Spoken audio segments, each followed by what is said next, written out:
The regular meeting of the St. Joseph County Council, June 8th, 2021, is now called to order. Please stand for the Pledge of Allegiance and remain standing for the invocation, which will be given this evening by Councilman Mark Tanzarite. I the United States of America, and to the republic for which it stands, one nation, under God, indivisible, with liberty and justice for all.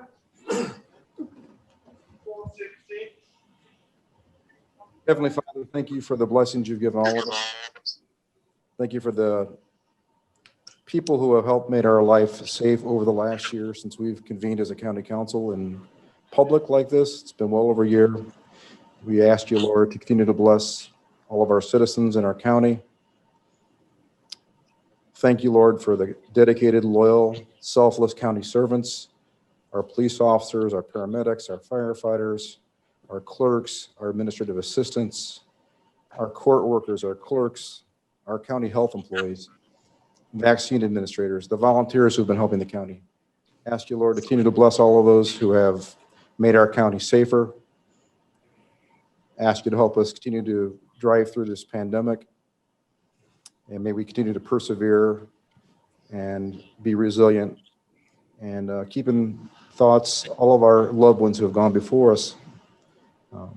Over 600,000 Americans and several thousand in our own county that have gone before us as a result of this terrible disease. Continue to bless us, and may we continue to be able to meet in public as we choose, or if you're unable to meet in public, may we be able to explore other options to make our meetings possible to you, as we may discuss later on tonight. Amen. Amen.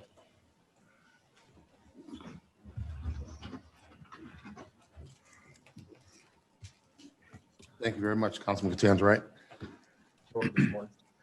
Next on the agenda are petitions, communications, and miscellaneous matters. May I have a motion to approve the minutes from the May 11th, 2021 public hearing? So moved. Do I hear a second? Second. All in favor? Aye. Opposed? The ayes have it. The minutes from the May 11th public hearing are approved. Report from the county auditor. Report, Mr. President. Thank you, Mr. Hammond. Report from county commissioners. No report. Report from any council special committees. Hearing none. Next on the agenda, we have first readings. Clerk, will you please read bill number 6121? An ordinance of the St. Joseph County Council amending Chapter 92, Consumer Fireworks Restrictions of the St. Joseph County Code. Petitioner Corey Nolan. Bill number 6121 is assigned to the Land Use Planning Committee. 6321, an ordinance of the St. Joseph County Council amending ordinance blank 2021 salary ordinance for appointed officers and employees for all departments of the county, providing a COVID-19 hazard pay stipend to qualifying county employees, Superior Court employees. Petitioner Superior Court. Bill number 6321 is assigned to the Budget and Administration Committee.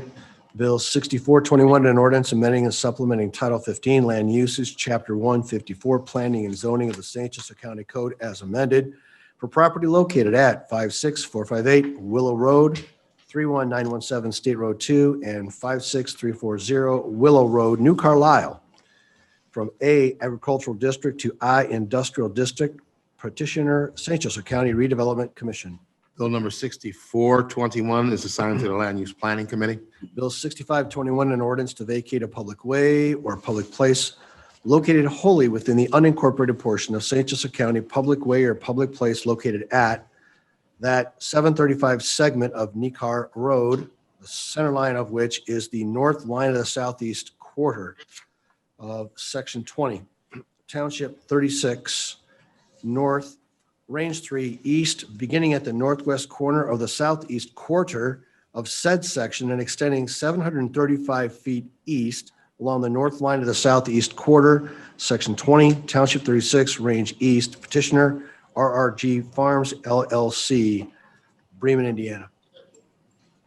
Bill number 6521 is assigned to the Land Use Planning Committee.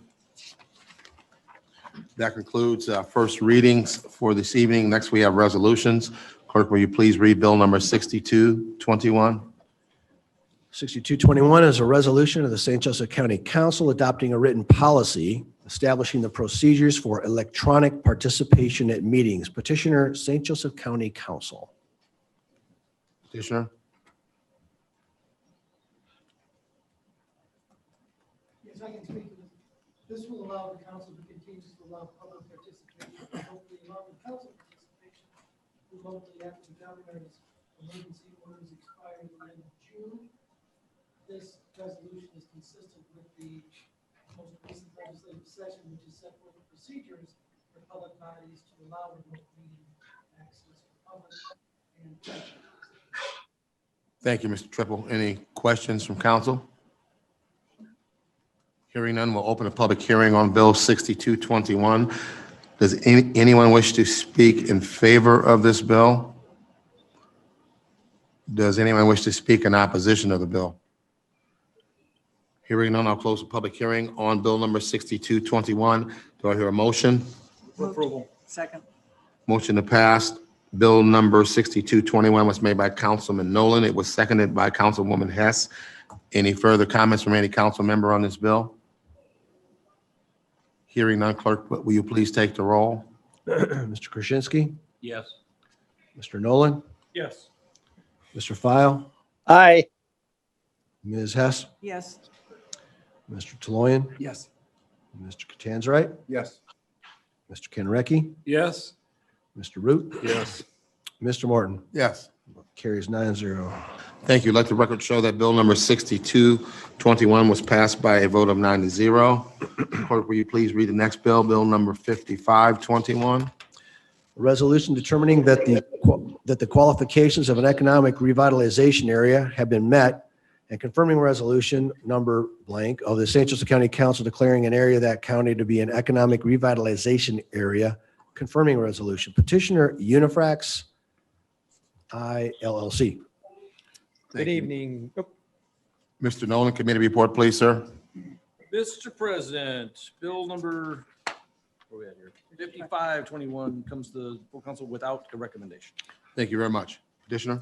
Good evening, members of the St. Joseph County Council. Chris Brown with the Department of Infrastructure Planning and Growth with offices on the 7th and 11th floors. First off, I'd like to say it's good to see everybody in person again. Doing things over Zoom has been complicated at best, as I'm sure you are all aware. Before you tonight is the confirming resolution for the tax phase-in for Unifrax LLC. We've been working with Unifrax for a couple months now, going through the process of the abatement through St. Joseph County. On May, where are we at here? Sorry, lost all my talking points. As a reminder, this project is a 20 metric ton production line that is going into the existing facility at a cost of around $13 million. There will be 20 new jobs that come with this expansion. Earlier in the process, the county council did hold a public hearing on the declaratory resolution, set into place a 10-year economic revitalization area. As a reminder, let's see, petitioner has worked with Division of Economic Development to work through the tax abatement workbook and the process. We've gone through kind of extensively. They've provided the associated documentation for the add-in points. At that point, economic development staff have evaluated the workbook and applicable documentation and are recommending a real property tax phase into 5 years, which is 3 years plus 2 years of add-on at a step down of 10% per year, and then 5 years of personal property tax abatement on new equipment at 100% over 5 years. If there are any questions that the council may have, we also have John Thurber, who's a vice president of procurement and business from Unifrax in New York, as well as Steve Rendell, who's the plant manager in New Carlisle. If you have any questions, we'd be happy to answer them. Thank you. Any questions from council? Hearing none, we'll open a public hearing on bill number 5521. Is there anyone that wishes to speak in favor of this bill? Is there anyone in opposition of the bill?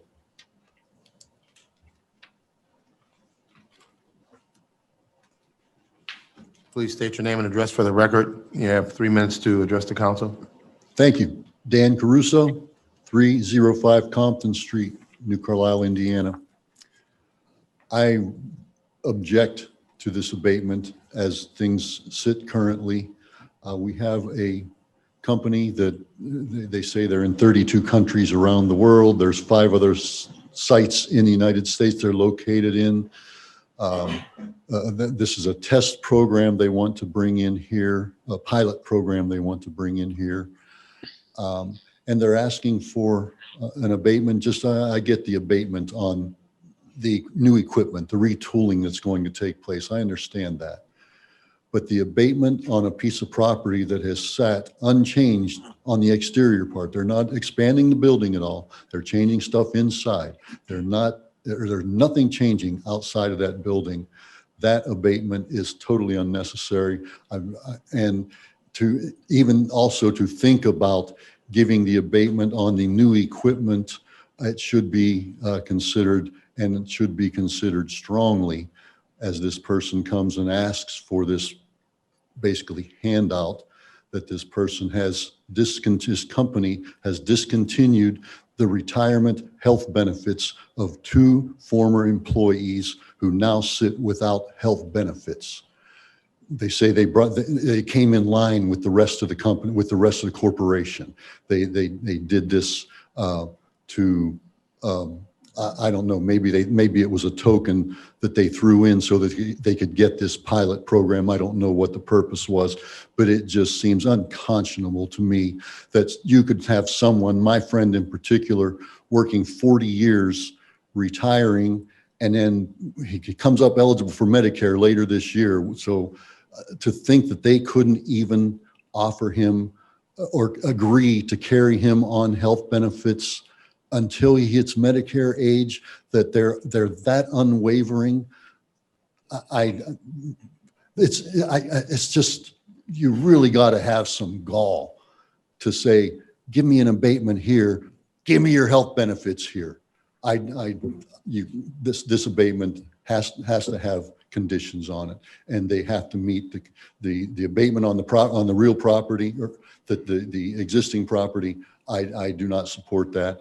And I would only support the abatement for the retooling purposes if they were to continue these 2 people's retirement health benefits until they hit Medicare age. Thank you. Thank you. Is there anyone else that would like to speak in opposition of Bill 5521? I would, please. Please state your name and address for the record. You have 3 minutes to address the council. Hello, my name is Mary Countryman. I live at 52959 Timothy Road, New Carlisle. Can somebody please explain, does this abatement request, does it actually meet requirements for the abatements, for an abatement, and explain all of the requirements? And can you tell me if each of those requirements are met or not met?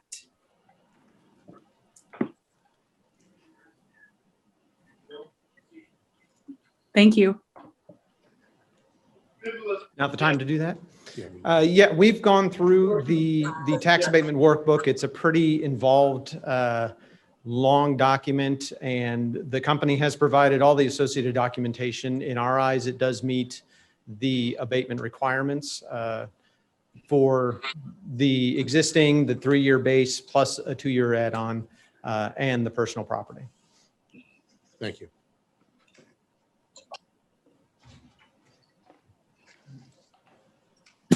Excuse me.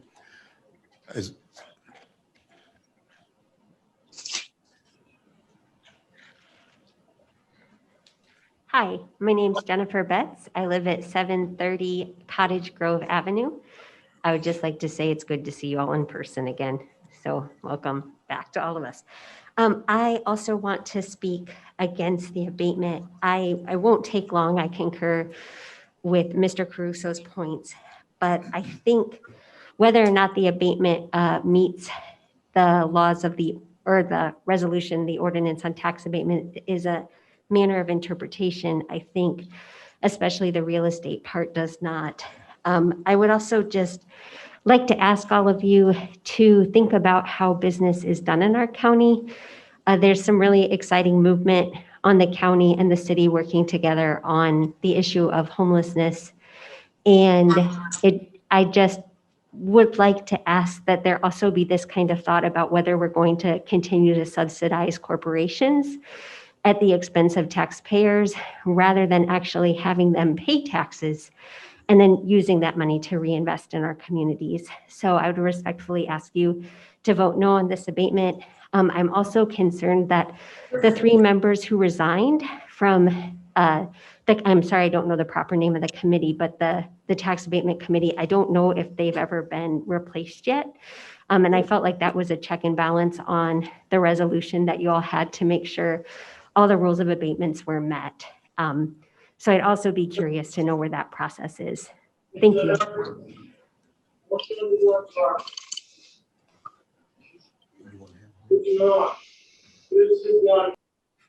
can, I guess. In regards to the members of the committee, which was an informal advisory committee, and not a decision-making committee, those members have not been replaced, and we are in the process of currently evaluating and updating the tax abatement ordinance. Good evening. Christopher Cobb. I live at 215 East Pokagon Street in South Bend, Indiana. It's also good to see you all in person again. Appreciate the work of public business being done here, and it's my privilege to be able to participate in that process. I'm also wanting to speak against this abatement, at least at the scale proposed. I'd ask the council to weigh carefully the question of what is in the public interest here. And if an abatement would be necessary for a company to be able to afford to do a project that's going to create jobs, then it seems that there may be public interest in enabling that development to go forward. But when a company is expanding for the purposes of increasing their business as a for-profit business, it's their right to do that.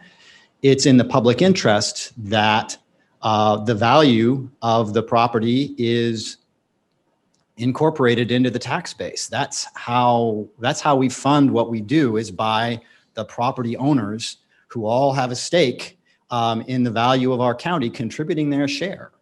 And given the way the local tax levy in Indiana works, if this company isn't paying those property taxes, if the amount of the tax being paid is below the levy, that's going to raise everybody else's taxes. So it's not just, well, it's a nice thing for this company, but it affects everybody else's taxes. So the distinction between tax break for the increase in equipment that's necessary to make this go, there's a reasonable for them to ask. I think the real estate abatement, why, just a giveaway. Why would we do that? What is the public interest? If they don't think they're going to make a profit, then they wouldn't be trying to do it. If they don't want to pay taxes, we have provisions in the tax code for 501c3 corporations that don't seek to make a profit and therefore aren't taxed. I don't think that there's a need for reducing the tax burden in a very business-friendly state with low tax rates set for everybody. Giving abatements of this kind, and again, we've been asked a number of times in recent years, the more you say yes, the harder it is to say no, and the less resources that the government of our county has to do the public's business and look after the public good. Thank you for your consideration. Thank you very much. Is there anyone else that would like to speak in opposition of Bill number 5521? Hearing none, I'll close the public hearing on the bill. We allowed rebuttal a little bit? Yes. So first off, I think from an expansion standpoint, the property taxes for the facility are still in effect. The abatement is just for the expansion and the equipment. So the rest of the facility is still paying property taxes, still paying personal property taxes. So I just want to make sure that that is clear. Secondly, from looking at an economic development standpoint for a business expanding in this area, attraction is an important part of what we've been doing, but expansion is really at the core of developing a diversified economy for this area. These jobs that are coming in with the potential of future investment, should that product go to market and really take off, could expand that area quite a bit from a diversification of our economy. So you're looking at good paying jobs, you're looking at creating stability for a company that has been here for 43 years, and we want to keep them here for another 43, if not longer. And so this type of product, especially in a green economy where the lithium-ion battery technology is really going to take off from that EV and consumer electronics standpoint, I think is a big win for the county as a whole. And just one other thing, the amount of abatements that are in the county right now, this would be the 5th active abatement that we have. When compared to some of the other municipalities around here, 5 for a county of our size is relatively small. So I just want to make sure that is clear as well. And then John and or Steve, if you guys have any comments as well, this would be a good time to present those.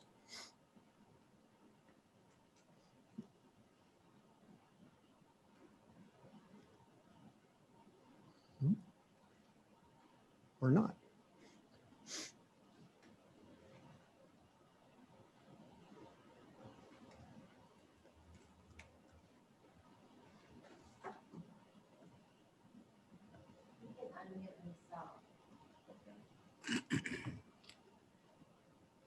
Maybe, Chris, while we're figuring that out, can I ask just a quick question on the real Sure. property piece? So we understand they aren't really adding on to the square footage of the building, is that correct? Yep. But they are making improvements inside the building that are adding to the real property assessed value? Yeah, it's a 13,000 square foot renovation of an existing area within the building. And I think there's some stuff on the outside, but most of this work is being done internally. And only this renovation is the piece that would be abated in terms of the real property? Yes.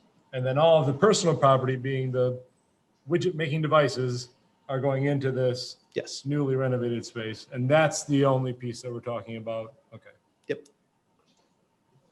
And Chris, Council, good evening. John Thurber here on behalf of Unifrax. I was getting a message that the host had to take me off mute, which seems to be resolved now, so apologies for the delay. But in any event, as Chris said, this is really a precursor project for us. It's a 20 metric ton line. We do expect the uptake on this technology to be rapid and quickly grow. And so we believe that we will have an additional 800 metric ton line in play in the very short term. And New Carlisle continues to be an ideal location for us. We've got a current facility there, a talented workforce, and thus far the support both at the state and local level to make it an ideal location. Now that said, at this point in time, there's open question marks on customer uptake speed, the geography of where those customers are. And so at this point in time, we're not ready to make that commitment on the 800 metric ton lines. But the reality is that New Carlisle is an ideal location, and it becomes even more ideal with the approval and to go forward to the 20 metric ton line to get us started off with this technology. And secondly, I do just want to correct the record on the retirement benefits. I did submit some supplemental documentation to council. I'm not sure of the individual's specific circumstances that were mentioned by Mr. Caruso, but I can tell you for the 5 individuals that were on that retirement plan, they were grandfathered into that retirement plan, and the company will continue to support them. So if there was any confusion around that, we can speak unequivocally that that was the intent, to allow those in the program to continue, to allow them to continue on the Unifrax program, go off the Unifrax program if they so desired and found a better program for themselves in their particular area and instance. But I just wanted to clarify that, because that was not the intent at the time, nor is it. It was simply that we were discontinuing the program for new applicants. And so I just wanted to correct the record in addition to the with the commentary on the 800 metric ton line. Thank you. So this is Steve Rendell. Sorry, I had the same problem as John. I just want to say, I mean, the points have been covered, but this technology is groundbreaking technology. It is a step change in performance of what is going to be our future power sources for everything that we use. And this is a truly exciting opportunity, once in a lifetime type of opportunity to be involved in something like that. And I think it would be a real shame if, we let this slip away from the people that work at New Carlisle, the people in the area who can come and help and get involved in that growth, which is almost certainly going to happen at some point, and away from St. Joe in Indiana. I think it's a great opportunity that people should be, and would ask the council to really, think about that and support if they can. Cassandra? My question is for Mr. Thurber. I think I asked Mr. Rendell this last time during our committee meeting. Mr. Thurber, can you speak to the 800 metric ton line? Would St. Joseph County be first considered for that expansion should this technology take off like you anticipated to? Or would you be considering other locations like Buffalo, other states? Or are we positioned ideally in this portion of the country to help get your product where it needs to be quickly? So I think New Carlisle would be positioned ideally and will continue to be so with the 20 metric ton line. Ideally these lines stay in close proximity of one another as we look to build the infrastructure and recruit the talent to do so. Now that said, as I mentioned, there's still some uncertainty in terms of how the uptake takes place and where the customers are geographically that really uptake the product here in the initial stages. And so there's still some uncertainty around that. And so cannot commit to a location at this point. But again, going back to my earlier points, it is positioned really well for New Carlisle, particularly. We've got the infrastructure there. We would continue to build out, but it is dependent on some question marks that we've got to answer after we get this 20 metric ton line up and running. And we see the uptake in the marketplace that we're expecting from customers as we evaluate that geography. Thank you. Any other questions from council or comments? Mr. President, Mr. Taloyan? I had a question for Chris Brown. Chris, could you answer Professor Cobb's argument that abatement should be reserved for companies that need the money to bring about an expansion, whereas here we already have a company that has the ability to do it without an abatement? Yeah, so from an economic development standpoint, the fact is because this is a national and a global manufacturer, there are other options, there are other areas for this to go.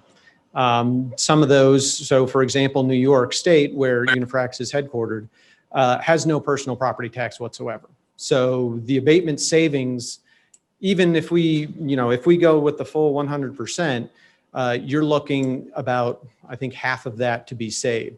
In New York, where it would be taxed differently, they would have no personal property whatsoever. So what happens is when we are looking at competing against other states, other nations in this global marketplace, you have to find a good way to balance how we make this site attractive. The lesser that tax benefit sometimes is, the more attractive other sites become. And so it's really kind of a balancing act. And with a company this size and with understanding that these projects could go elsewhere, we have to find what that balance is. And for local governments, that is the tax abatement route. Thank you. Mm-hmm. Any other questions or comments from council? Mr. Kanaricki? Thank you, Mr. President. Chris, maybe you can answer this. What is the estimated total annual income of the new jobs? The new jobs, the total annual, I believe, was 1.2 million for the 20. I believe that's the number. It's in and around there. So you're still looking at about $30 an hour on average. Okay. Thank you. I was just kind of curious, again, to Mr. Cobb's questions. So in terms of how the levy's impacted, and I'll try not to get too much into the weeds, mostly because I'm ignorant. Adding some assessed value wouldn't necessarily have created new revenue, but increasing payrolls over time actually increases the levy, so might actually create more revenue. Through income tax? And Well, through income tax, but then also through property tax. Does that seem accurate? I would defer to Steve on this one. If you're referring to the levy growth rate, which is calculated using 5 years of income growth, it's a statewide number. So although it is positive in a large bucket, it is included in all the numbers that are in 92 counties for the statewide 5-year average for growth in incomes. So adding new jobs might help, but. Yeah, it's a drop. Thank you. Mr. Tanzarek? I just want to address Mr. Professor Cobb. I respect your opinion because I don't think I, like anybody else, likes the word tax phase-in, tax abatement. I don't like to be put in the position where we have to consider granting these. However, like Mr. Brown explained, we have to be competitive as a community, as a county, and as a state. And the state legislature has given us these tools, which a lot of other states have tools to use to compete for companies and business. And it puts us in an awfully awkward position to have to consider these. A few years back, we had to consider an abatement for a company called General Sheet Metal Works. And that company wanted to relocate. They had the option of, they're leaving the city of South Bend. They weren't going to stay in the city of South Bend. They're going to come either into St. Joe County, unincorporated county, or they're going to go to Michigan. And they fought very hard. We had a very contentious debate about that. Ultimately, they ended up deciding to stay here in our county, and we granted them the abatement. Fortunately, I think they stayed here. They've grown. They've increased their employees. They've expanded. There's another company locating on the area they developed. And just the other day, I was coming down what I refer to as the bypass, US 31, and it burns my butt to see two South Bend companies across the state line in Michigan that used to be located in our county that are now in Michigan, because Michigan has, I think, a very lucrative economic benefit package, much like the state of New York, like we're hearing about. But these companies that were formerly in our county are now located in Michigan. I think they did that as a result of the competition among states and among communities. So it puts us in a very difficult position. And that's why I think we've been very judicious as a council. The fact that we've only given 5 out in the last probably 10, 12 years. We don't give them out willy-nilly. It's always a lot of deliberate consideration, whether we're going to give one out or not. But it's unfortunately an economic development tool that we're forced to use. And it puts us in a tough position. But I think we try to be as judicious as possible and look at what the benefits are versus what the cost is. But I appreciate your opinion and can respect it. Mr. Morton. Mr. Krasinski? Chris, during the committee meeting, there was brought up about the health insurance, not to keep harping on the health insurance, but there was a couple that worked there for quite a few years that I thought that said that they lost their retiree insurance.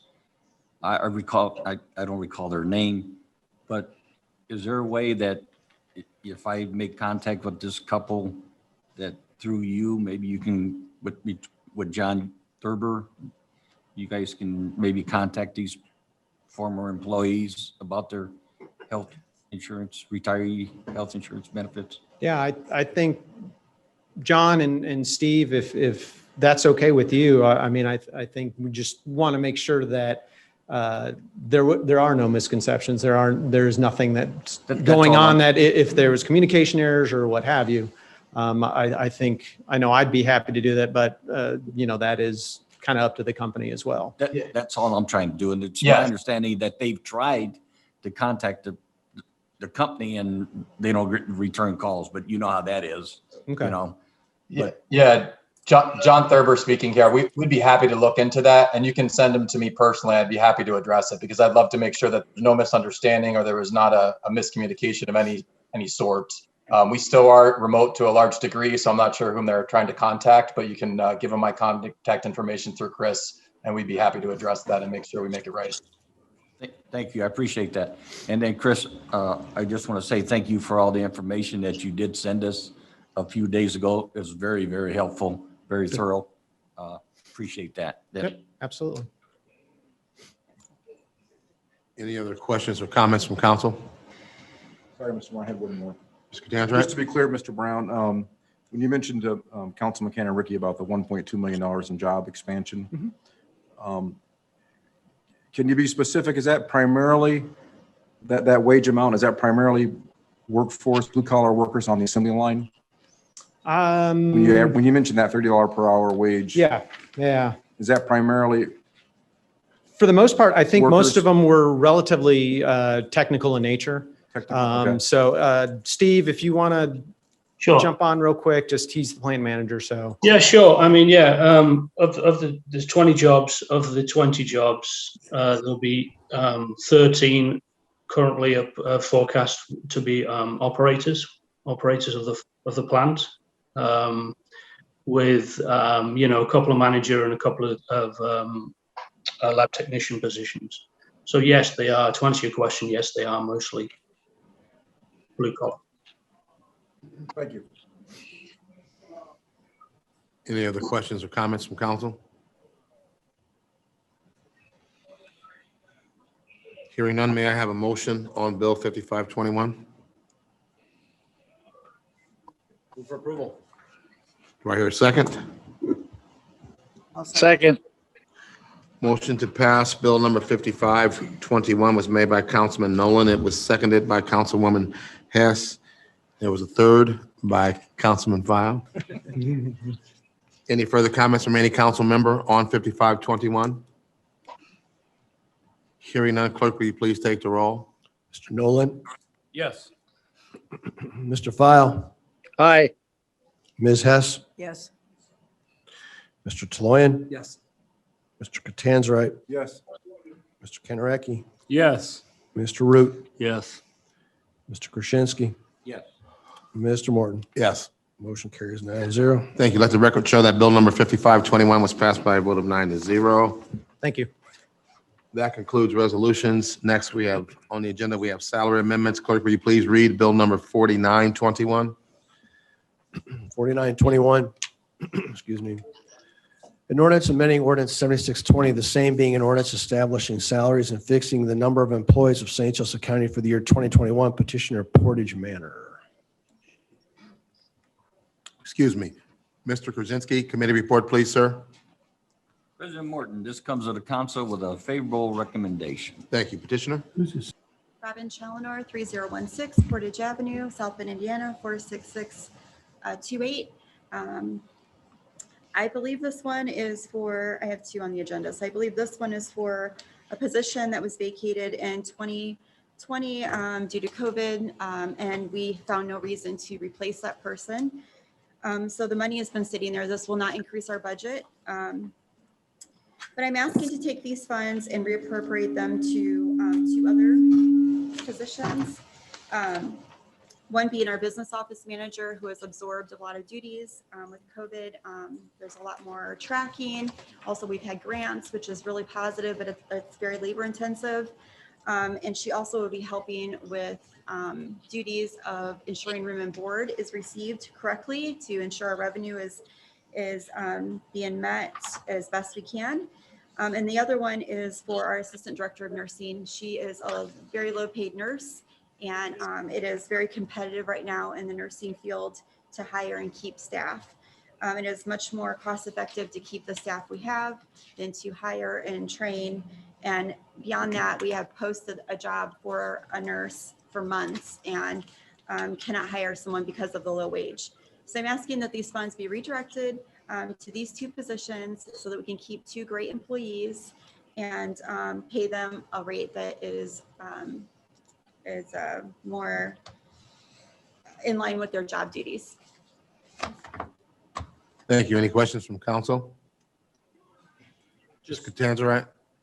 I just want to apologize. If I did mention the word nurse in my invocation, I meant healthcare workers and nurses and everything you guys do. There are so many things our county employees do, and I truly appreciate Portage Manor, everything you and your employees do. And if if I omitted anybody, it was purely a fault of my own. And please know that we care about your nursing staff and your healthcare workers and all that you guys do for the fragile people that live in Portage Manor. Thank you. We value your work as well. Thank you. Thank you. Mr. Nolan. I just wanted to clarify, I think what you just explained, what you just spoke to was for 5821, Did I? which is suggestion. Okay, do you want me- Go back and do Okay. 49. That's a jack. So I apologize. I don't have the bill numbers on these. So was this the transpo grant that I was up first? Yeah. Okay. All right, well, with that said, then we'll vote on 5821 at this point. Any other questions from council? 58 comes to the council with a favorable recommendation. Thank you, sir. We didn't ask you.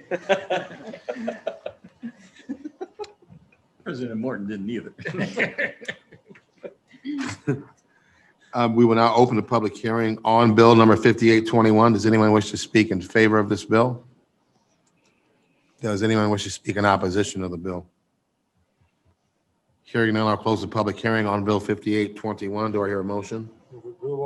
Hear a second? Motion to pass bill number 5821 was made by Councilman Kanaricki. It was seconded by Councilman Krasinski. Any further comments from any council member on this bill? Hearing none, clerk, will you please take the roll? Mr. File, Aye. Ms. Hess, Yes. Mr. Taloyan, Yes. Mr. Catanzarite, Yes. Mr. Kanaricki, Yes. Mr. Root, Yes. Mr. Krasinski, Yes. Mr. Nolan, Yes. Mr. Morton. Yes. Carries 9-0.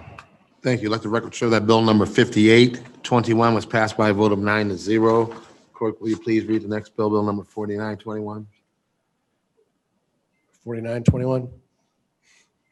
I'll do it again. Well, you already read it, so. But I know I did it so well, I think we should do it again. I'd love to hear you. I think so too. An ordinance amending ordinance 7620, the same being an ordinance establishing salaries and fixing the number of employees of St. Joseph County for the year 2021. Petitioner Portage Manor. I think you did it better the second time. They sound very similar. They do. So this got sent back to committee, and my apologies for that. On a personal note, my aunt was passed away of COVID, and so I was with her that Tuesday night, and I apologize for, and I appreciate Steve Dalton reminding me last week that I was on the end of the agenda. So thank you all for your help through these things. So anyways, this is an operational grant that we applied through Transpo, and we were lucky enough to receive that. And so this will offset costs for driver's salary, another dispatch salary, FICA, perf, group health insurance, and vehicle maintenance. And it's at $67,072.98. It is a matching grant, which was already put into our 2021 budget. So this is just a great savings for Portage Manor. Thank you. Any questions from council on bill 4921?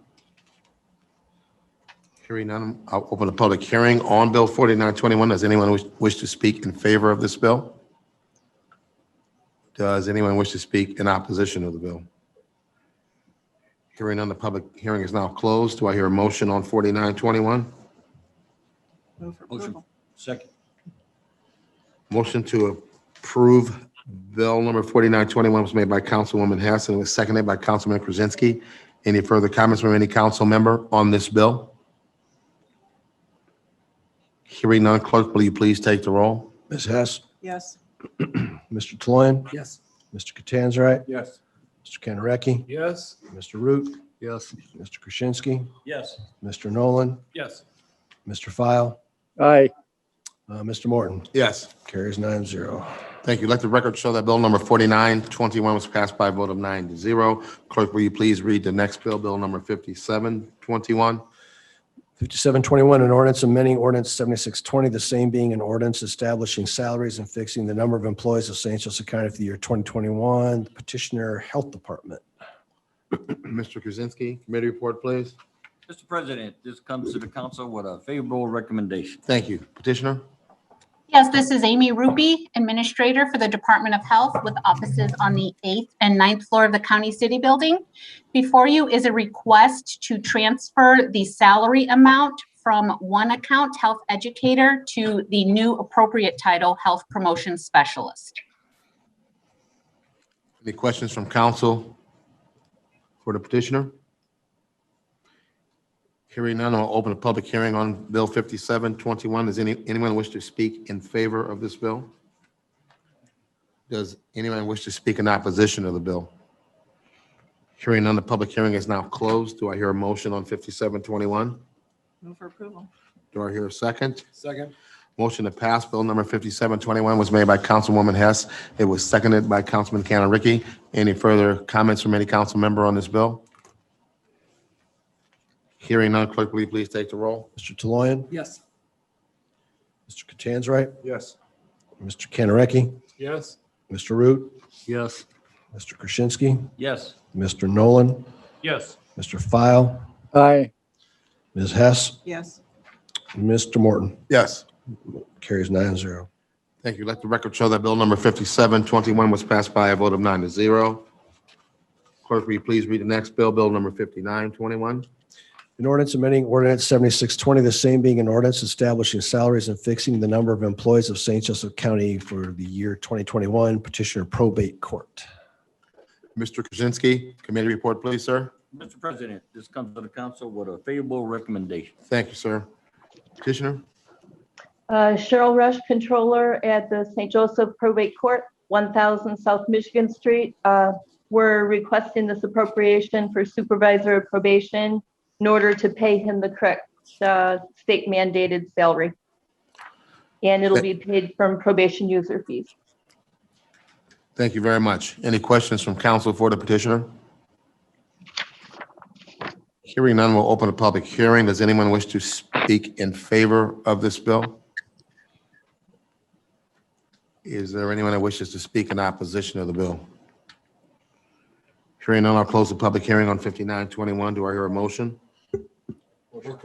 Second. A motion to pass Bill number 5921 was made by Councilman Catanzarite, seconded by Councilman Krasinski. Any further comments from council? Or Councilman Nolan, third by Councilman Krasinski? Kind of simultaneous. Oh, I'm sorry. No apology needed. Any further comments from any council member on 5921? Hearing none, clerk, will you please take the roll? Mr. Catanzarite, Yes. Mr. Cannarecki, Yes. Mr. Root, Yes. Mr. Krasinski, Yes. Mr. Nolan, Yes. Mr. File, Aye. Ms. Hess, Yes. Mr. Taloyan, Yes. Mr. Morton. Yes. Carries 9-0. Thank you. Let the record show that Bill number 5921 was passed by a vote of 9-0. Clerk, will you please read the next bill on the agenda? Bill number 6021. An ordinance amending ordinance 7620, the same being an ordinance establishing salaries and fixing the number of employees of St. Joseph County for the year 2021, petitioner probate court. Mr. Krasinski, committee report, please, sir. President Morton, this comes to the council with a favorable recommendation. Thank you very much, sir. Petitioner? Cheryl Rush, Controller at St. Joseph Probate Court, 1000 South Michigan. Again, this is the same scenario. It's a appropriation for probation officer 1. We have probation officers with different years of salary. Thank you. Any questions from council for the petitioner? Hearing none, I'll open a public hearing on Bill 6021. Does anyone wish to speak in favor of this bill? Does anyone wish to speak in opposition of the bill? Hearing none, the public hearing is now closed. Do I hear a motion on 6021? Move the passage. Do I hear a second? Motion to pass Bill number 6021 was made by Councilman Cannon-Ricky. It was seconded by Councilwoman Hess. Any further comments from any council member on this bill? Hearing none, clerk, will you please take the roll? Mr. Cannarecki, Yes. Mr. Root, Yes. Mr. Krasinski, Yes. Mr. Nolan, Yes. Mr. File, Aye. Ms. Hess, Yes. Mr. Taloyan, Yes. Mr. Catanzarite, Yes. Mr. Morton. Yes. Carries 9-0. Thank you. Let the record show that bill number 60-21 was passed by a vote of 9-0. Next on the agenda, we have public hearing and public comments on fiscal matters. All financial issues were heard and discussed at our May 25th, 2021 committee meeting. Is there anyone who wishes to speak in favor of any financial issue on tonight's agenda? Hearing none, is there anyone who wishes to speak in opposition of any financial issue on tonight's agenda? Hearing none, public comment is now closed. Clerk, will you please read bill number 5621? An ordinance appropriating and transferring monies for the purpose herein specified for the several departments herein listed of St. Joseph County government. May I have a motion on bill number 5621? Move for approval. Do I hear a second? Second. A motion to pass bill number 5621 was made by Councilwoman Hess, seconded by Councilman Kanaricki. Any further comments from any council member on this bill? Hearing none, clerk, will you please take the roll? Mr. Root, Yes. Mr. Kaczynski, Yes. Mr. Nolan, Yes. Mr. File, Aye. Ms. Hess, Yes. Mr. Taloyan, Yes. Mr. Catanzarite, Yes. Mr. Kanaricki, Yes. Mr. Morton. Yes. Carries 9-0. Thank you. Let the record show that bill number 5621 was passed by a vote of 9-0.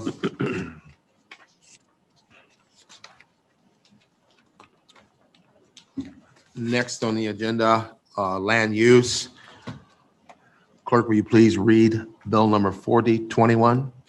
4021, an ordinance to vacate a public way or public place located wholly within the unincorporated portion of St. Joseph County, public way or public place located at that 243-foot section of Bristol Street by the southern right-of-way line of Edison Road to the north, Lot 55 of Elm Grove Addition to the west, and Lot 54 Elm Grove Addition to the east, Portage Township, St. Joseph County, Section 6, Township 37 North, Range 2 East.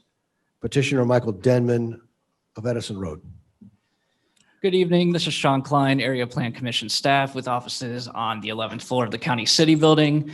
This is a petition to vacate a short street right-of-way that begins at Edison Road, about 600 feet east of Pine Road, and it then runs 243 feet south, entirely adjacent to the petitioner's property. Staff finds that the vacation would not hinder the growth or orderly development of this area. Should those industrial properties between Edison and Ardmore Trail develop in the future and need access to Edison Road, we also have that unimproved right-of-way to the east there, which would provide better access and runs entirely to Ardmore Road. We find that the vacation would not make access to the lands of any persons by means of public way difficult or inconvenient. There are only 4 parcels that abut this short right-of-way, 2 of which front on Edison Road, 1 which fronts on Ardmore Trail and Pine, and 1 which fronts on Ardmore Trail and Edison. The vacation would not hinder the public's access to a church, school, or other public building or place, and it would also not hinder the use of a public way by the neighborhood in which it is located. As such, we support this vacation.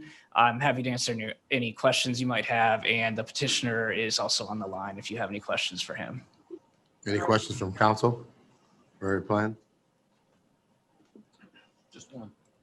Mr. Nolan? Bill number 40-21, because the full council with a favorable recommendation. I was just going to ask you that. I was just going to ask that, Mr. Nolan. But thank you, though. No, he was too quick. No, I'm not sleeping. Okay, all right. It's my fault. Yeah, I was just going to say you just jumped in. No, I'm just kidding. Just kidding. Any questions from council? Mr. Catanzarite? Sorry, Mr. Klein, I'm not familiar exactly where this is. I just know the general area. Is this anywhere near where South Shore is looking at to expand in the future or consider relocating the airport terminal? Does that affect any of that area? I did consult with economic development when this came in, and it was not in either of those areas from what they informed me, so. Thank you. Any other questions from council for area plan? Hearing none. Petitioner?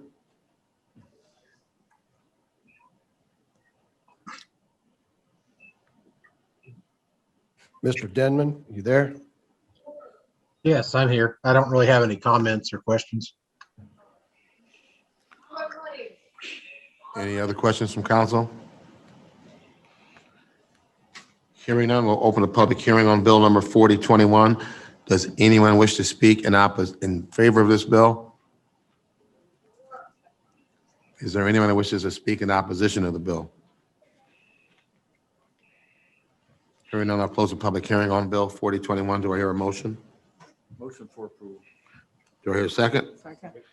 Motion to pass bill number 4021 was made by Councilman Krasinski. It was seconded by Councilman Nolan. Any further comments on bill 4021 from council? Hearing none, clerk, will you please take the roll? Mr. Krasinski, Yes. Mr. Nolan, Yes. Mr. File, Aye. Ms. Hess, Yes. Mr. Taloyan, Yes. Mr. Catanzarite, Yes. Mr. Kenrecki, Yes. Mr. Root, Yes. Mr. Morton. Yes. Carries 9-0. Thank you. Let the record show that bill number 4021 was passed by a vote of 9-0. Clerk, will you please read the next bill, bill number 5321? 5321, an ordinance approving the petition for a special use filed by Warren Township for property being located at 25698 State Road 2, petitioner Warren Township. Mr. Nolan, committee report, please. Thank you, Mr. President. Bill number 53-20 comes to the full council with a favorable recommendation. Thank you very much. Good evening. Abby Wiles, Area Plan Commission, with offices on the 7th and 11th floor of the County City Building. Not to beat a dead horse, but just to give everyone, bring everyone up to speed in case we have new folks joining this evening. Both of the requests that we have before you are special uses. They're not rezonings. Special uses are reviewed by the Area Board of Zoning Appeals and then come to the County Council for a final vote, which is why we didn't post signage, although both petitions were noticed per state code requirements, which we specify in our bylaws as 600 notice to property owners within 660 feet and a legal notice. So the petition before you right at this moment is a public service use or fire station. It's the Warren Township Fire Station at the corner of Beach and Grant Road. It is on property owned by the South Bend Motor Speedway. However, it will be, if approved, it would be subdivided off into its own 5-acre parcel. It's zoned single family. Fire stations are a special use in the single family district. It's not your It isn't? problem. Somebody's got their microphone Okay. in front of them. B. Sorry. Kane- B. Kane is not muted.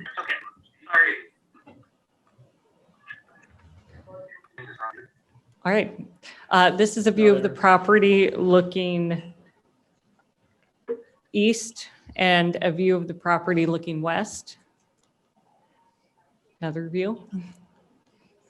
As I mentioned previously, if approved, it would be subdivided onto its own parcel. I believe that this project has already been through tech review in that engineering, surveying, planning, and health have provided comments, but it hasn't been through the formal subdivision process. It's my understanding that's scheduled for June 17th. And then, as I mentioned at the committee meeting, all commercial and industrial projects go through a process called plan review that's coordinated by the building department. If the special use is approved, it'll proceed through the subdivision and through plan review, at which time all of the reviewing agencies would have the opportunity to make comments. I want to address a couple questions that came up at committee meeting. We sent you all some additional information on both special use petitions. There were some questions regarding there being sufficient space turning out of the building for fire trucks leaving the building, turning right onto Grant to get onto Peach Road. I contacted Sky Meadows County Engineer, and his response was that we typically require at least 150 feet from the intersection measured from the stop bar location of the roadway to the closest radius as part of the drive. Again, that will be addressed as part of plan review. There was also a question raised regarding if NDOT and/or the county would require any improvements to the intersection of Peach and State Road 2. And Sky's response was that this would be entirely up to NDOT, and the petitioner, would have to coordinate to make sure that their concerns were addressed. And then just to recap, the comments that were received at the ABZA hearing, because I know that was asked at the committee meeting. There was one letter received that did not have an issue with the fire station, one call prior to the hearing that opposed the fire station, and then there was one person on Zoom who had submitted a couple questions during the ABZA hearing, and the draft ABZA minutes reflecting all of this were shared with you yesterday. All right. So moving on, the approval of a special use is outlined in our zoning ordinance, which is from Indiana Code, that the proposed use wouldn't be injurious to the public health, safety, community moral standards, convenience, general welfare. Again, this is an institutional use, like churches and schools permitted within a single-family district. It won't injure or adversely affect the use of the area adjacent. This is going to meet all the requirements of the zoning ordinance. Landscaping along the north and the east property line will be required because of the residential zoning in close proximity. Proposed use will be consistent with the character of the district in which it's located. And the proposed use is compatible with the recommendations of the comprehensive plan. Area Plan Commission, Area Board of Zoning Appeals recommendation was favorable 5-2.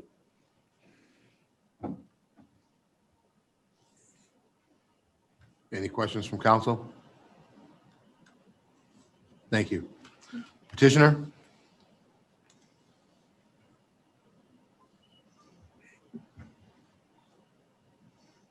Hi, this is Brian Kane. I'm speaking on behalf of Brian Blight, the petitioner. Go ahead, sir. And I'm just available if you have any additional questions. Any other questions from council for the petitioner?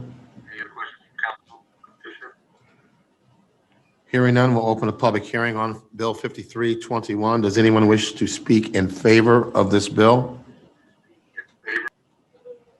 Does anyone wish to speak in opposition of the bill? Hearing none, I'll close the public hearing on Bill 5321. Do I hear a motion?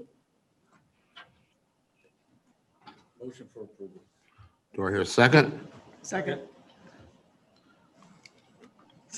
A motion to pass Bill number 5321 was made by Councilman Krasinski, and it was seconded by Councilwoman Hess and Councilman Nolan. Any simultaneously? That's exactly, you took the words out of my mouth. That's exactly what it was. Any further comments on Bill 5321? Hearing none, clerk, will you please take the roll? Mr. Nolan, Yes. Mr. File, Aye. Ms. Hess, Yes. Mr. Toloyan, Yes. Mr. Katanzarite, Yes. Mr. Kennerecki, Yes. Mr. Root, Yes. Mr. Krasinski, Yes. and Mr. Morton. Yes. Carries 9-0. Let the record show that Bill number 5321 was passed by a vote of 9-0. Clerk, will you please read the next bill, Bill number 5421? 5421, an ordinance approving the petition for a special use filed by Matthew and Rebecca Gerard for property being located at 21890 Pine Hollow Lane, the same being filed with the Area Board of Zoning Appeals. Petitioner Matthew and Rebecca Gerard. Mr. Nolan, committee report, please, sir. Mr. President, bill number 54-21 comes to the full council without a recommendation. Thank you very much. Good evening, Sean Klein, Area Plan Commission staff with offices on the 11th floor of the County City Building. Based on information provided by the applicant on the special use application, his intent is to conduct a small number of firearm transfers on the property shown here, zoned R single family district. These are to be conducted to a limited customer base. There's to be no change in outside appearance or signage. Of course, there'll be no firearm discharge on the property. And the applicant has simultaneously filed the paperwork to pursue a federal firearm license from the Bureau of Alcohol, Tobacco, and Firearms. In our zoning ordinance for this particular special use, there are 3 additional criteria that gun sales must meet in order to be approved. It must be 200 feet from any public or parochial K through 12 school, any child care center, or any child care ministry. In the slide there, you see where the 200-foot radius gets you as far as the parcels. Each of these contain a single-family home, other than the large vacant one there. So there are no public or parochial schools to worry about. Additionally, based on our records from the past 3 years, none of these single-family homes contains a home-based daycare that has been licensed with the state of Indiana, and these licenses need to be renewed every 2 years. So it does meet these specific development standards. When this went before the Area Board of Zoning Appeals, staff made these a recommendation of the following proposed written commitments, which are really aimed at mitigating any of the adverse effects that this might have on a residential neighborhood.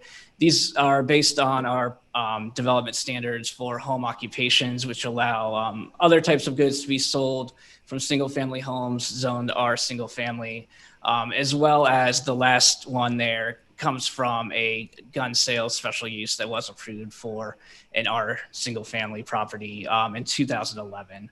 So the written commitments we propose were that there shall be no outside storage associated with the business, that there's no change in outside appearance of the building or premises, and that there's no sign other than what is permitted in the sign section.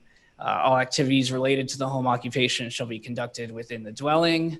There's to be no commercial or industrial grade equipment installed. The property shall have no employees related to this business. Deliveries and outgoing shipments related to the home occupation shall not be transported on vehicles larger than those customarily used to deliver to a residence. The business shall serve no more than one on-premise customer at a time. And services related to the special use shall not be advertised to the general public using the address of the property. Just to reiterate, there are these 4 criteria found in state law that you're to take into account when you're determining whether to grant a special use. The proposed use should not be injurious to public health, safety, community moral standards, convenience, or general welfare. The proposed use will not injure or adversely affect the use of adjacent area or property values therein.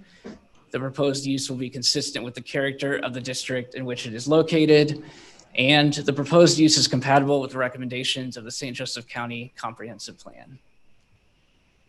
Prior to the Area Board of Zoning Appeals public hearing, we did receive 4 letters in remonstrance for this special use petition and 1 request for additional information. During the public hearing itself, there were 11 comments in remonstrance, 9 comments in support, and 7 questions. Some of the shared concerns in the remonstrance were that this use is just not appropriate for a residential neighborhood. Although there is not a preschool within the 200 feet prescribed in the development standards, there is one within 400 feet. There were some safety concerns related to increased traffic, lack of sidewalks, and children playing in the neighborhood. Also concerns with the special use staying with the property after should the current owner ever move. Also concerned that the business will grow beyond what is being proposed here. And of course, enforcement issues related to the written commitments.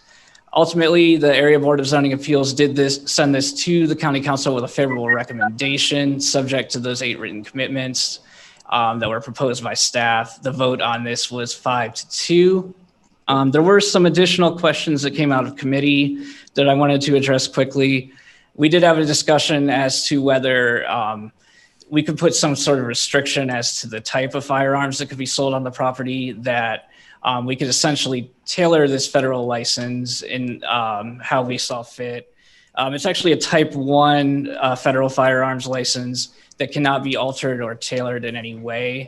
And this would enable the petitioner to sell any firearms that are not covered by the National Firearm Act, which that's where you get into fully automatic silencers, shortened barrels, that sort of thing. But what's important to keep in mind there is that once the petitioner receives this type 1 license, they can apply for a special occupational tax that would allow them to sell that type of weaponry.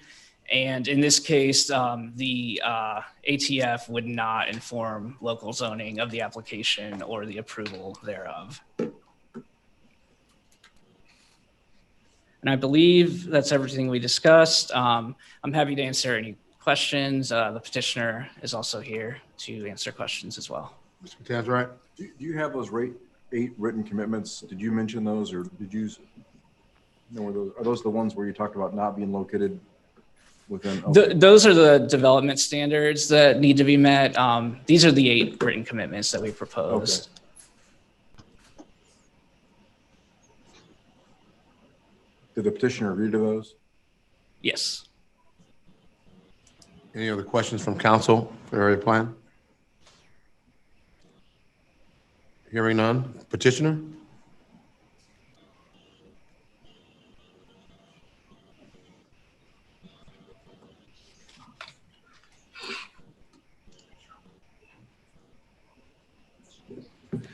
Good evening. My name is Matthew Gerard. My address is 21890 Pine Hollow Lane, South Bend, Indiana, 46628. I'm a career firefighter, paramedic for the city of Elkhart. I'm a husband and a father of 5 children. I'm in my 8th year as a career fireman with the city. I'm here before the council to request special use for my home. This is a requirement by the federal government for me to be granted my federal firearms license. Excuse me. I believe that the verbiage gun shop has misled a lot of people to misunderstand that I'm going to have a storefront gun shop in my home where I'm carrying inventory like Midwest Gun Exchange does. I don't intend to do that. The things that I'm going to be doing are for friends and family members that I trust in my home that I would have over for a barbecue, have over for dinner, my mother, my sister, my brother-in-law. I can say with the utmost confidence that my business will not infringe upon the rights of my neighbors. Granting of my special use will not negatively affect any of my neighboring property owners or their quality of life. Property values will not be impacted in a negative way as a result of the special use being approved. The safety of our neighborhood will remain as it is now, if not increased. This is my home where my family resides and my small children, the youngest of which is under 3 years old. My kids play in the street. I understand that some people were concerned about increased traffic. I assure you I cannot compete with the Amazon deliveries that are coming into our neighborhood. We're also to blame for the Amazon trucks. I would be willing to go on record tonight to agree that there will be no fully automatic weapons sold at the premises. I will go on record to say that I will not pursue a special occupational tax that would allow me to sell or transfer short barrel rifles, short barrel shotguns, silencers, or fully auto weapons. Additionally, if it weren't for the necessity of the special use, my neighbors would likely have never known the nature of my business or what I was doing, unless they knew about guns and wanted to purchase one and have it transferred to them. The federal firearms license is a license issued by the U.S. government, by the ATF, the Alcohol, Tobacco, and Firearms and Explosives Bureau, so that I can transfer serialized firearm parts. Anything with a serial number on it has to be tracked by the ATF in case it's used in a crime. So basically, as an FFL, you're an extension of the federal government to keep track of firearms in case they're used in a crime. So you can piece it together so they know where they've gone. So you can say it left me, it went to this person, then they go ask that person, and so on. There'll be very little inventory held on site. There'll be no changes to the exterior of the structure for business use. No outbuildings erected for business use. No advertisement of any kind bringing increased traffic into the neighborhood. The likelihood of more than 1 or 2 customers visiting my home per week is extremely unlikely. Again, all of which would be friends and family. I have no employees that would require additional parking spaces, will not be adding any parking structures or parking lots to the property. I will have little waste produced by my business, none of it being hazardous material. Additionally, no hazardous materials or explosive gases will be utilized for my business, therefore eliminating the possibility of spills or runoff. I will have no loud noise producing machinery or tools in use that will cause disruptions to my neighbors or their quality of life. There will be no smoke, foul odors, or noxious gases produced by my business that would cause any air quality degradation for those nearby. Any firearms that would be on the property would be securely stored in a manner that meets or exceeds the ATF's requirements for a federal firearms licensee. These storage requirements should satisfy any reasonable person's expectations. There will be no discharging of firearms near or on my property, as that would be highly irresponsible and illegal. I'd be happy to agree to the stipulation that my special use permit is non-transferable to the next owner of the property, or I can request that it be revoked should I move and sell the property. As I've noticed that being a cause for concern for some folks when they've brought it up. I've spoke with people on the Nextdoor app. We've had some back and forth, things like that, and cleared things up for a lot of people. There were a lot of people that were like, "You're opening a gun store in the neighborhood?" And that is not what I'm doing. So I'd like that to be brought to attention that I'm not opening a inventory holding gun store in my neighborhood. That is all. Thank you. Any questions from counsel for the petitioner? Mr. Krasinski? Mr. Gerard, during the committee meeting. Jenny, I need those things. What? Those things that I sign, those sheets, you know, when I go to these backcast shows. You know where those are at? Oh, I'll look for them later. I don't. Okay. Back during the committee meeting, it was brought up about ammunition. Are you going to store ammunition by chance? Just that for my personal use. Just And it's stored in a fireproof safe. And security system, I think you indicated that you did not have a security. I do not currently, but I'm piecing one together that will integrate into my security cameras at my home. So that way it will be all incorporated into one system that I can operate via app or online. And that's monitored 24/7. Thank you. Yes, sir. Councilwoman Hess? You said you wouldn't be an inventory carrying store, which Yes, I ma'am. understand that. But you did say that you would have very little inventory. Could you define what very little inventory looks like? I have to enter my own firearms, my personal firearms, into an acquisition and disposition log as required by the ATF as a federal firearms licensee. So they would be considered on-hand inventory, but there would be very little aside from that. And as far as deliveries of the guns to your home, there would be somebody there to accept those deliveries, or they'd be left outside like an Amazon delivery? No, ma'am. They would have to be signed for by an adult, and all firearms need to be shipped overnight via FedEx or UPS. They're the only ones that will do it. The USPS will not. Thank you. Mr. Catanzaro? Do you currently have an Indiana personal carry permit? Yes, sir. You've undergone a San Diego County Police background check, I presume? Correct. I have as well. You do too? Okay. Mhm. And that getting back to Ms. Hess's question, an adult has to sign for those packages as they arrive, correct? Correct. In person? Yes, sir. Thank you. Mr. Ganaricki? Thank you, Mr. President. Mr. Gerard, you've done a really wonderful job making your case. Why? Why? And you don't even really have to answer this, I suppose, but why are you interested in doing this? Well, I'm a firearms hobbyist. I enjoy target shooting as a main thing. Do a little bit of hand loading for accuracy things to get out to shooting longer range rifles and things like that. As an FFL, you have to have business intent. Otherwise, they will not give it to you. So I've started an LLC. I have a DBA. I got T-shirts and hats and stickers and all kinds of stuff. So it's just something that I enjoy doing. There's a very high demand right now in the firearms market. It could be an opportunity for me to provide a little bit more income for my family. Thank you. Thank you. Any other questions or comments from any council member on bill number 5421?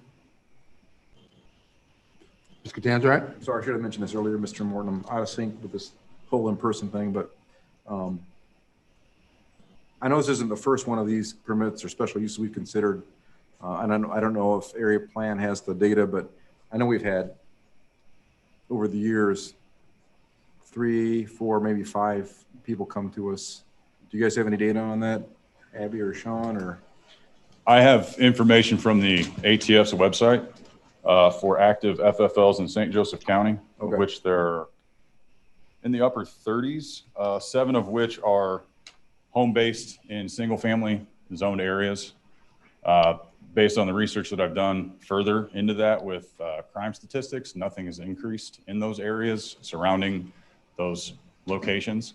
I have the addresses here if anyone's interested. And Thanks for doing that. I appreciate that. And that's what I was going to say. I think we've approved these over the years, and we've considered them very judiciously. You know, we didn't just willy-nilly give them out. I don't think we've ever had a complaint or a concern arise after they've been granted, and I think we've had really good success with granting these and not having any repercussions afterwards. Like Mr. Cantor, you said, I agree. I think you guys have done your homework and done a good job in your presentation, and thank you. We'll consider your matter tonight. Mr. Krasinski? I believe Sean, do you have something to add to this? I do. As far as special uses go for properties that are kind of analogous to this, being our single family within a residential subdivision, there were 3 that have been granted since 2011. The 2011 one was for gun sales transfers, very similar to this. That's on Green Tree. The other 2 were for ceramic coating only and engraving only, so not necessarily as analogous, but the Green Tree one is very similar to what's before us today, and it was granted subject to some written commitments similar to those we are considering tonight. Thank you. I guess I do have one more question from Norton. So back to what Mr. Cantor said, why? So I say I'm in the market for a firearm. I contact you. So am I going to have to come to your home, or is this transaction going to take place between you and I? You'll order it, it will be drop shipped to my residence? No, sir. It has to take place at the premises that the FFL is licensed for. Okay. So those would have to take place at my home. Okay. Thank you. Thank you. Any other questions from council on Bill 5421? Hearing none, we'll open a public hearing on the bill. Does anyone wish to speak in favor of this bill? Edward Williams, 22150 Pine Hollow Lane.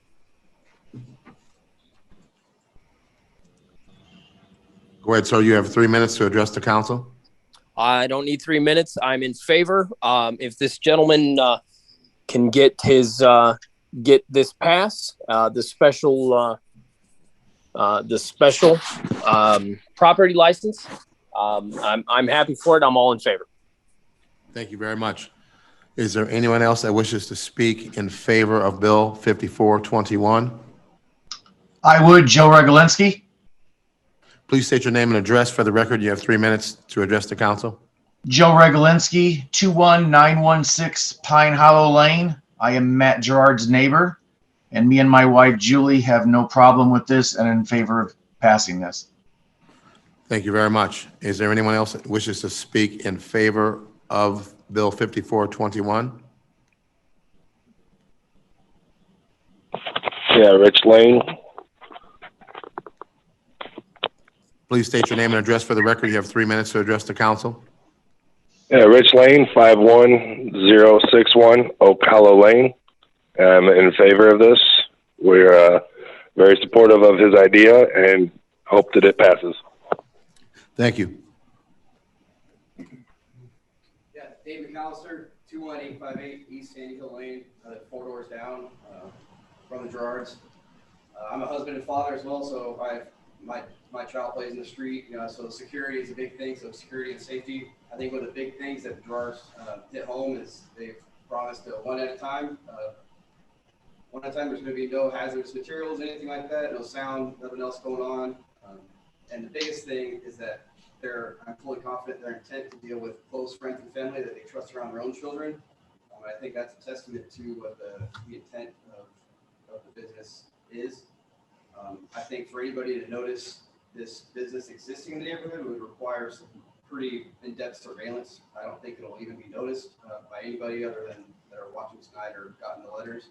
I don't think it'll be a disruption or interruption to the neighborhood or a cost for safety or security at all. Thank you. Is there anyone else that wishes to speak in favor of Bill 5421? Hearing none, is there anyone that wishes to speak in opposition of Bill 5421?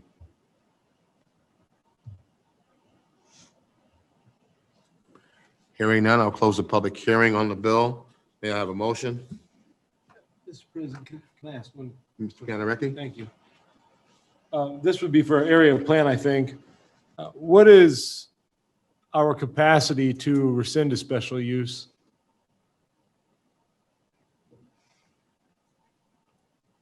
And we've put these written commitments up here, and Mr. Gerard's agreed to them, and even some additional ones. But if we were to find that they aren't being met, what's our recourse? It's my understanding, and Abby can correct me, that it could be removed through a motion by this council in the future. Yeah, sorry, Sean. No, you're fine. Yeah, we had this question come up at ABCA, so we confirmed with council. The first action would be if we were made aware of any violation of the commitments, area plan staff would need to enforce as we would a typical zoning violation. And if the issue persisted, then we would bring a request back to council for you to revoke it. But it would actually be you who would revoke the special use. Do you have to bring that request before council, or could we petition ourselves? Mr. Triple. We did one recently in the city as well. Same thing. You would revoke the special use. No, You could do it on your own initiative. Okay. You would not have to come. Not to suggest that you guys would ever be negligent in your duties. We're good. Thank you. Good question. Thanks. Mr. Dandrat? Question for Mr. Triple. So the written commitments that ABZA had them commit to the 8 and the other ones that Mr.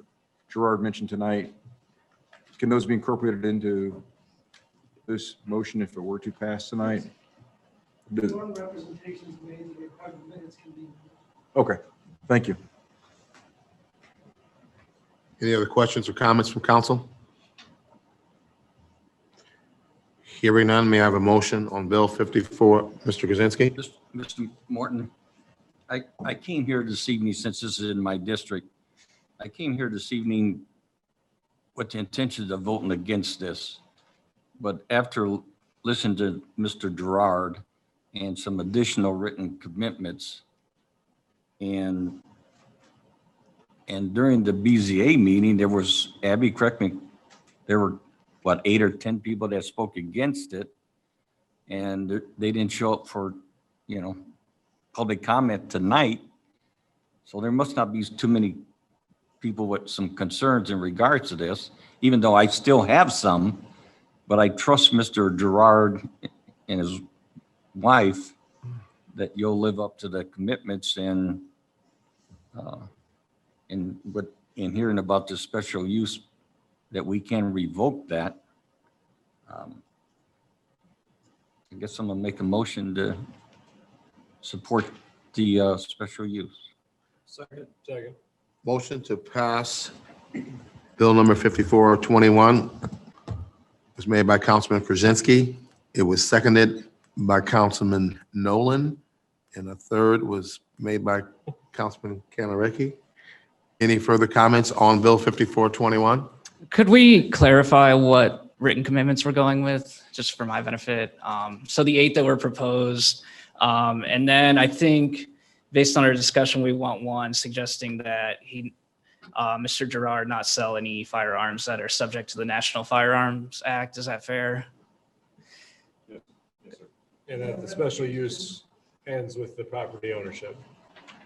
Okay, perfect. Does that include the special occupational tax that allows the sale of the silencers, the shortened handguns or rifles? You get if the property transfers also, right? You got that? Yep. Okay. Great, thank you. Ms. Hess? Hi. I don't doubt your personal character, so please don't take it this way. But I do have some concerns about firearms being brought into a subdivision, a neighborhood. I know we aren't hearing from remonstrators tonight, but I'm not sure how many people in the neighborhood do know or, feel comfortable speaking up. But nonetheless, it's no aspersion against your character. I don't doubt that, but I'm not going to be able to support that tonight. Thank you. Any other comments from any council member on 5421? I'll be driving to it. That makes me even more scared. Yeah. Don't allow that. Any further comments from any council member on 5421? Hearing none, clerk, will you please take the roll? Mr. File. He's on mute. Unleash him. Aye. Thank you, Mr. File. You bet. Ms. Hess? No. Okay. Mr. Tloyan? Yes. Mr. Catanzarite? Yes.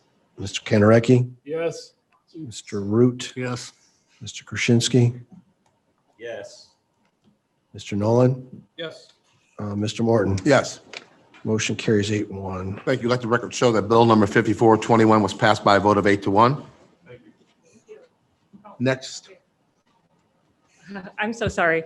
I just know from our hearing at the Area Board of Zoning Appeals that people were writing in, and I was having trouble reading the chat. I think that one of the remonstrators, or that someone did submit a comment in remonstration on Zoom. I just saw a comment from Mr. Williams that said, let me repeat it, it said, let the man have his FFL. I don't know if that was, That was positive. that was a Okay, positive. great. Yeah. No, there's one right above it. this- If this passes, will every, That's about the abatement. That's the abatement. oh, never Okay, mind. great. All right, We're good. Sorry to take up time, but we just had a lot coming at us during the Area Board of Zoning Appeals meeting. Didn't want to make sure wanted to make sure nothing was missed. Thank you. Very much. We appreciate that. Next under, Just as like clarifying, and Mr. Triple probably the best to answer this, but with the resolution that we passed, whatever, these public meetings, that chat is not going to count. You have to be seen and heard. Correct. To attend, and that would be the public as well. Correct. You can write into that chat. The chat's there to talk to the administrator that, hey, I need to get unmuted or something like that, but comments and vote, or not votes, but comments and things like that wouldn't be considered. Just. I appreciate that That correct? clarification. No, I appreciate that clarification. That's a very important point. Next under miscellaneous, we have bill number 5221. Clerk, will you please read the bill? An ordinance amending and supplementing an appendix. Schedule of fines and fees for the St. Joseph County Health Department, petitioner Health Department. Mr. Krasinski, committee report, please, sir. President Morton just comes to the council with a favorable recommendation. Thank you very much. Petitioner, Yes, we are requesting to increase some of our fees, so they are. please in state your line- name and address for the record. Oh, sorry, Amy Ruppe, Administrator for the Department of Health. Offices on the 8th and 9th floor of the County City Building. We are asking to increase some of our nursing fees, so we are in line with what we are being charged from VaxCare, who we get our vaccines from. Thank you. Any comments from any council member for the petitioner? Hearing none, we'll open up the public hearing on Bill 5221. Does anyone wish to speak in favor of this bill? Does anyone wish to speak in opposition of the bill? Hearing none, I'll close the public hearing on 5221. Do I hear a motion? Second. Motion to pass bill number 5221 was made by Councilman Catanzarite. It was seconded by Councilwoman Hess. Any further comments from any council member on this bill? Hearing none, clerk, will you please take the roll? Ms. Hess? Yes. Mr. Tloyan? Yes. Mr. Catanzarite? Yes. Mr. Kanareki? Yes. Mr. Root? Yes. Mr. Krasinski? Yes. Mr. Nolan? Yes. Mr. File? Aye. Mr. Morton? Yes. Carries 9-0. Let the record show that bill number 5221 was passed by a vote of 9-0. Next on the agenda is unfinished business. Next, new business, Mr. Dalton. All right, you would call And each year we do abatement compliances, reviews. We only have two. We looked at them at committee. One is Polium Enterprises. It's real property only. I put it up on the screen in case you need to look at it. It's hard to see, I'm sure, from the side over here. I didn't do that. I didn't even have a chance to break that. Yeah, you're right. So I'm recommending approval. We received all the documents. We received all the documents on time, and they have hired more people than they committed. They committed 5, they've hired 12. So I recommend approval of the Polium Enterprises CF1, which we require your president to sign the CF1. So he's asking for your approval to do so. Do you want me to pause and do these one at a time so that you can vote on them individually? Okay, I will pause. If we could see them. You know, Bobby, you can walk over there.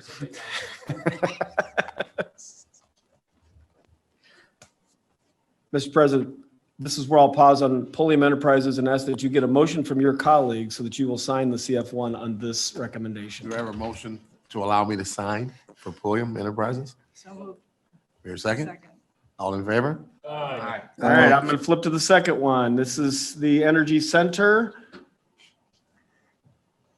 They committed 20 jobs. They've created 21. They filed their documents on time. They invested more than they committed, actually $100 million more than they committed in personal property. I believe that's because there was cost overruns on the electrical contracts. Is that the case, Corey? I recommend approval of the St. Joe Energy Center CF1 and would agree to a motion from one of you to give the president the chance to sign this CF1 as well. So moved. Your second? Second. All in Was there a favor? question, Mark? I have a question. Okay. So when there is a cost overrun compared to what they committed to initially, does that become part of that abatement? Yeah. The cost overrun, or does that outside of the? It becomes both part of their assessed value and part of their abatement because their abatement was given by percentage. Okay. So they're assessed higher, and then that percent, that represent a larger percentage as well. 15% of a bigger number is 15% of a bigger number. But we also have no taxes. They do. Thank you. And personal property is self-reporting, so they're giving us $100 million more number. We didn't find it for them. Rosemary is not climbing through that facility looking for that extra. 200 more. I have no idea. I'm not besmirching anybody's character. Thank you. I don't remember where you left off, but that's all I have. 2. Thank you. Next on the agenda. That's Oh, where I'm you left sorry. off. All in favor? Aye. Sorry about that. Opposed? Thank you for that.